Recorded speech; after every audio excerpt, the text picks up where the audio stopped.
This is a Dark Magazine podcast, and I'm your host, Nalini Haynes. Today, I'm welcoming Jono from Quokka Games, an award-winning card game making company. Now, Dark Magazine acknowledges this recording is taking place on the unceded country of the Bunurong peoples of the Kulin Nation as traditional owners and custodians of this country. I pay my respects to their elders past, present, and emerging.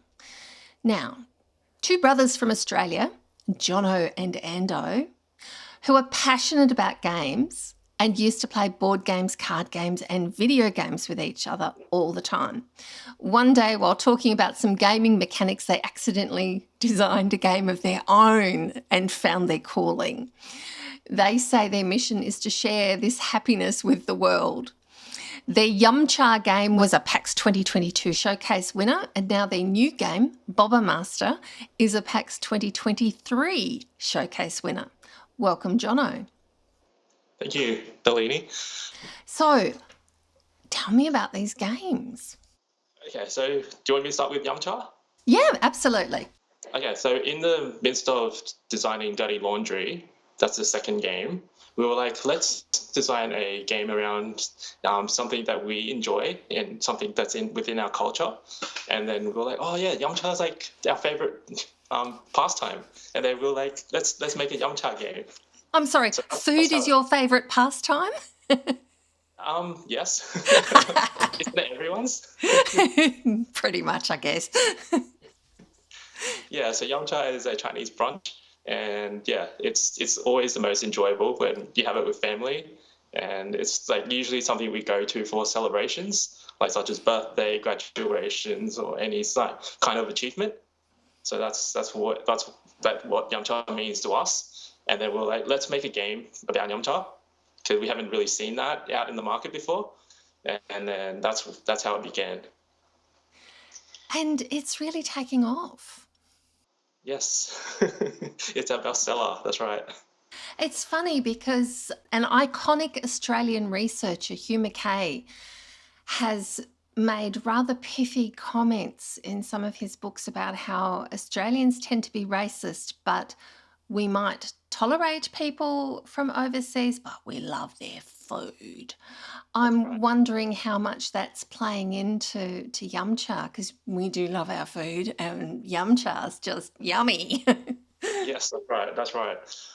Yeah, so I do consume a lot of Australian media, and I have found that, Australia is always focused around food, especially like MasterChef, My Kitchen Rules, and all these cooking shows, like just to name a few. There's so many of them.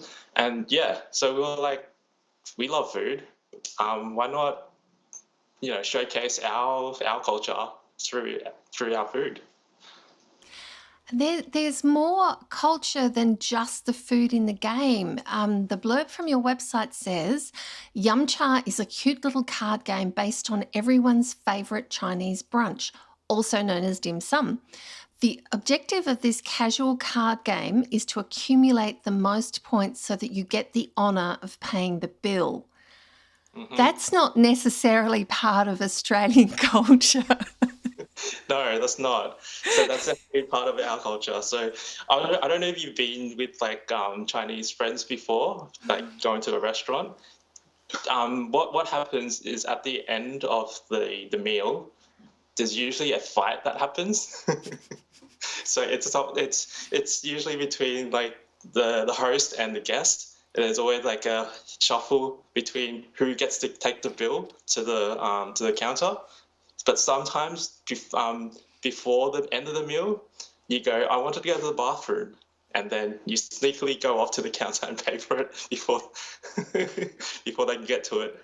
So there's a whole heap of tactics and fighting going on. There's a lot of scheming, but that's really strong in the Chinese culture. How much of it is fun and how much of it is about honour or something more serious? I don't know if the term translates well, but in Chinese culture, there's it's all about the face. So when the face is pretty much translates to honour. So if you're able to pay the bill, you are showing a lot of honour to all your guests, or reverse, your host. So it's like you are appreciated of them, and you are, paying their like gratitude in with their hospitality, or vice versa. I should probably disclose at this point that my daughter-in-law is actually Cantonese, and since she joined our family, it has changed some dynamics between us and our son, especially when we go out for a meal. And I found that fascinating. Because Now, in Japan culture, it's like everyone wants to go Dutch or like split the bill.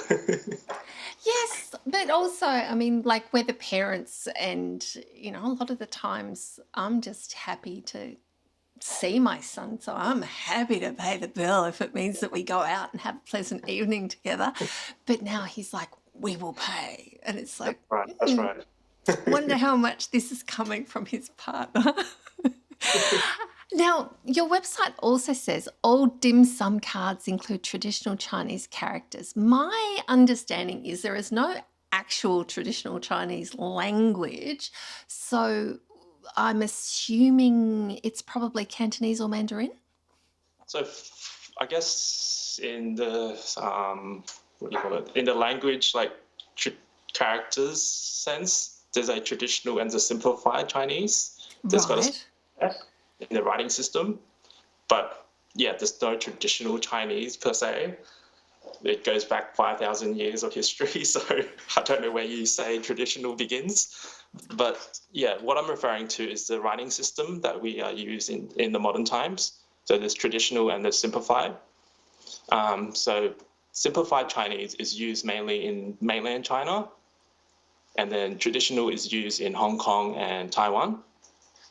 Growing up in Australia, I went to a Taiwanese school, so I learned the traditional writing system. And Yamcha is I guess, more Hong Kong pastime. And their origins do originate from China in the Guangdong region, but it's, I guess, more associated with Hong Kong dining, or they popularized it in the West. So I thought, why not just hit the traditional Chinese characters, because that's mainly where the origin comes from, the Yamcha itself.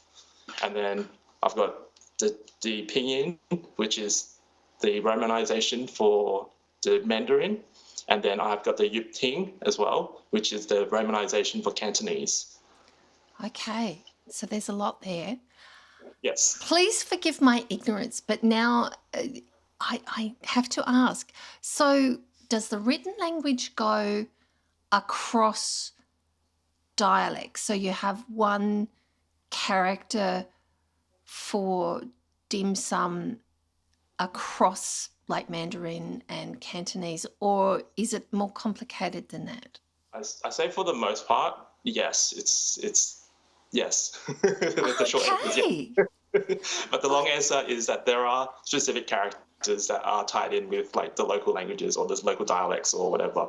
But generally, if you got two like Chinese speaking, but from different languages or different dialects, but they speak Chinese, you can read and write each other messages in Chinese, and they can communicate that way. That's beautiful. That's amazing. Oh, that's also a lot of work. Yeah, Yeah, Mandarin is the, I guess, common language, but if you can't speak like Mandarin, you can still kind of read and write between two people. yeah, yeah. And here am I, an Australian who I might know a few words from a few different languages, but I've got to say I'm monolingual, and all these bilingual and multilingual people just like blow me away. But I love the idea of actually using a game, having fun, and it can actually be a learning tool as well if you choose. And if you don't choose, then you don't That's have right. to. That's right. Yeah, because I was playtesting during the Perth convention, Yeah. and a young lady came over, and then she saw the Chinese characters, and then she turned it into a flashcard game instead of playing Yamcha itself. While her boyfriend is just sitting there. What are you guys doing? We're learning Chinese. That is just so much fun. That's great. I can imagine all the different language schools picking up the game. They just need to learn about it. Yes, that's our hope. That's our hope. Yeah. Yeah. So, We signed it with like because my cousins and my brother, they don't really speak Chinese that like fluently, mm, and so speaking is already hard enough. So learning the language, the written language, is even harder. We're like, this is a opportunity to, I guess, teach them a little bit of Chinese culture. yeah, yeah, that can be an issue with immigrants. I know a lot of people who, you know, second generation Australians, and it can be tricky when they can't speak their parents' native language, for example. Yeah. So Yeah. I've had a lot of parents contact me and thanked me for that reason. So it's super exciting that it's actually working Oh, as intended. Yeah. that's awesome. Now, with Boba Master, which is about bubble tea, hmm um, does that have the similar like multilingual cards, and what's the difference with that game? Yes, it does. So we had to include that because of the great feedback that we received. We'll definitely include the traditional Chinese and then a little bit of the Yuping and the romanization of the pinyin as well. We couldn't write that, like include that on every card, like Yamcha, because of the game itself. It doesn't allow for that because there'll be too much writing on the card. It'll be just limited real estate. So it's predominantly English, but with the bubble tea names, there's a Chinese there. So there's different flavors of bubble tea, and they all have Chinese there. Now, I'm a little bit confused about bubble tea. Is bubble tea about, like, it gets its name from the texture of the tea, I think? I'm not too sure how it's originated, but so it's essentially milk tea Mm, with pearls, and then pearls, I guess, is the bubble part of the mm, bubble tea, and then boba is a different is a, I guess, a romanized translation because it's Boba cha, or yeah, which is I guess more predominantly used in the northern hemisphere in some spots like Canada and America. But I guess the more Asian side, the Singapore, like Indonesia, Australia, we use bubble tea. So we had to make the design choice to go Boba Master because I think it sounds a little bit like short and sharper. mm. And I guess everyone knows Boba anyway. So some people refer to Boba as the pearls itself. Yeah, I Okay. did a lot of research, but I couldn't really find out. Well, it's interesting. I mean, I've heard of bubble tea before. I haven't heard of boba in relation to the tea, but then, I mean, I've grown up with Australianized versions of Chinese food, and now I'm learning a lot more about the culture for, some strange reason. Ah, yes. Well, I have to say, in case anybody's wondering, I love my daughter in law very much. She is a beautiful person, a lovely human being. So, it's all worth it. I'm even considering trying to learn another language just to be really, but I'm not sure how well I'd go on that. Yeah, I hear that Mandarin is quite easy to pick up, Mm. just verbally, not so much the written language. That I still have a hard time with. Yeah, yeah. My son's learning Mandarin because apparently it's a lot easier than Cantonese. So, the objective of Boba Master is to be the first to complete your bubble teas to Yeah, become the Boba Master. So, that's how right. do you complete your bubble teas? So, Boba Master involves building your bubble tea from scratch, starting with the cup. and then you fill it up with the pearls and the syrup, and then you load it up with some ice, tea, and then you top it up with the lid. So you got to go through the whole process, and to get to that end goal, you have to draw the action cards or tool cards that enable you to progress. So you need to draw the topping ladle, the syrup dispenser, the tea dispenser, the ice scoop, and the lid card to finish it off. So what makes our game very unique is you cannot play the cards from your own hand. You can only play from someone else's hand. And it creates a lot of chaos. I can imagine. How long does one round of the game tend to last? I guess 20 to 40 minutes, depending on the number of players. And is this another game where you might sit down as a family and play, or just, or is it more for more experienced gamers? Oh, it's definitely for the family players. All our games are focused on getting people to start playing board games, so it's very, very easy to pick up. I know I took a little bit of time to explain Boba Master, but when you're in front of me, I just give you 2 sentences, 2 lines, and then we're off playing. It doesn't take long at all. That sounds great. And I mean, there's so much to be said for board games and card games where you can actually, you're not in front of a screen, says the woman sitting in front of a screen. You're actually interacting with people around a table. It's the banter, it's it's fun. Mm-hmm. Yeah. I'd say Boba Master, don't play in the library. One of those games, is it? Yes. Yes. Yamcha, you can play in the library, so it's the reversed. Okay. Why card games? Card games, because it's a easy, because we're very new to the industry, I guess card game was our way to get into it without too much risk. And it was, board games has a lot of small pieces and a lot of components and a lot of rules and all that kind of stuff. We do want to eventually get there, but I think card games is the way to start for us anyway. And it kind of just happened that way because we wanted to start with games where it's very minimal setup and you can just start with a bunch of friends on a small playing surface, like a table, coffee table, whatsoever.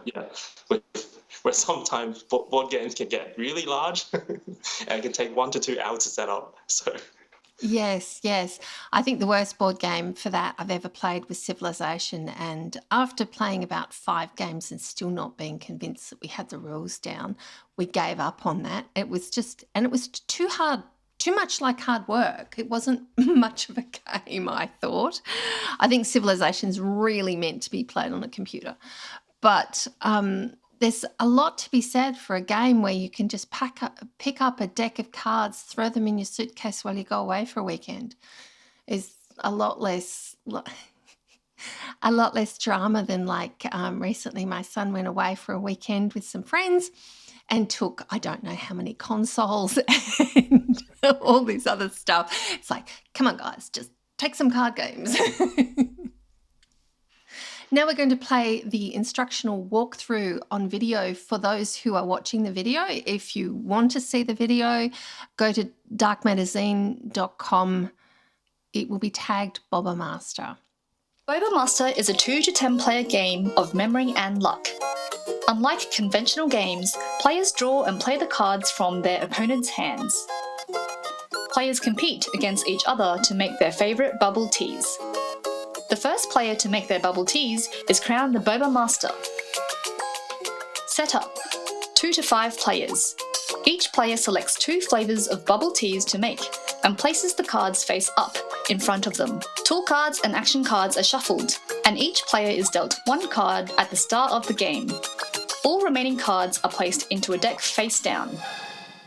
Each player starts with 2 empty cups, step 1 cards. All all remaining step cards are placed in piles face up on the side. Becoming the Boba Master. The person who grabbed bubble tea most recently starts the game. Players take turns drawing a card either from other players or the top of the deck. Players cannot play cards from their own hand. The player reveals the drawn card to all players and follows the instructions on the card. The card is then placed into the player's own hand, which ends their turn. There is no hand limit. The first player to complete their 2 bubble teas is crowned the Boba Master. Completing your bubble tea and tool cards. To complete a bubble tea, players must draw and play the right tool card to progress from one step to the next. A player cannot skip a step. A topping ladle is required to fill your bubble tea with your favourite topping and to advance from step 1 to 2. The syrup dispenser is required to add flavour to your bubble tea and to advance from step 2 to 3. The ice scoop is required to scoop some ice and to advance from step 3 to 4. The tea dispenser is required to fill your bubble tea with some tea and to advance from step 4 to 5. The lid and straw card is required to complete your bubble tea. Action cards. There are 10 different action cards. Peek. Privately view someone else's hand.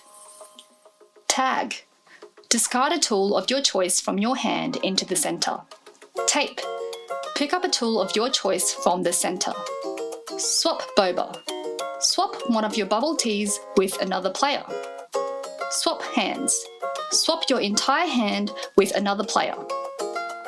Mistake. Pick someone else's bubble tea to undo a step. Shake. Pick someone else's bubble tea to advance a step. Stir. Reverse the direction of play. Butterfingers. Reveal your entire hand to all players. Sticky fingers. Draw another card from the same player. 6 to 10 player variant. For a game comprising of 6 to 10 players, each player only needs to make 1 bubble tea as opposed to 2. The first player to complete their 1 bubble tea is crowned the Boba Master.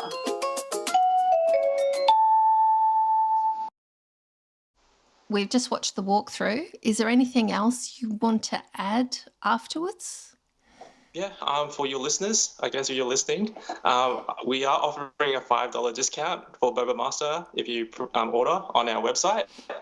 You can use the code Quokka, so DARKQUOKKA,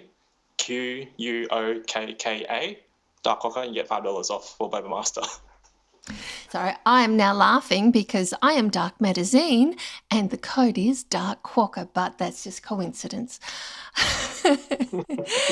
And you're going to be at PAX in 2023, which is only about 6 weeks away. Yes, very excited. So, actually, you are going to be at PAX in 2023, which is only about 4 weeks away by the time this goes to air. So very exciting, and people can look for you there. Well, thank you very much, Jono, for talking to Dark Magazine today. Thank you, Lilini. Thank you for the opportunity. Oh, you're very welcome. So thank you to Jono of Quokka Games. This was a Dark Magazine podcast, and I'm your host, Nalini Haynes. We have lots more great guests lined up, so watch this space. Thank you for listening. Stay safe and have fun.